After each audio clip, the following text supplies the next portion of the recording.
பழைய சாதத்த பத்தி உங்களுக்கு தெரியாத பல ரகசியங்கள இந்த வீடியோல சொல்றேன். வாங்க பார்க்கலாம். பழைய சாதம் அப்படிங்கிறது ஒரு நொதிக்கப்பட்ட ஒரு உணவு. அதாவது ஃபெர்மென்ட் பண்ணப்பட்ட ஒரு உணவு.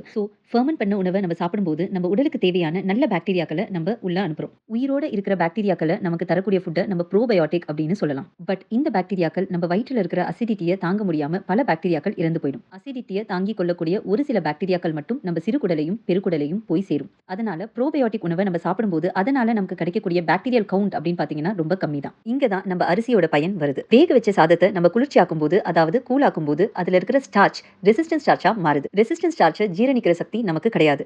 இந்த ரெசிஸ்டன்ஸ் ஸ்டார்ச்ச உணவா சாப்பிட்டு நம்ம குடல்ல இருக்கக்கூடிய நல்ல பாக்டீரியாக்கள் வளரும். இந்த மாதிரி பாக்டீரியாக்களுக்கு உணவா அமையக்கூடிய சாதத்த நம்ம ப்ரீபயோட்டிக் அப்படின்னு சொல்றோம்.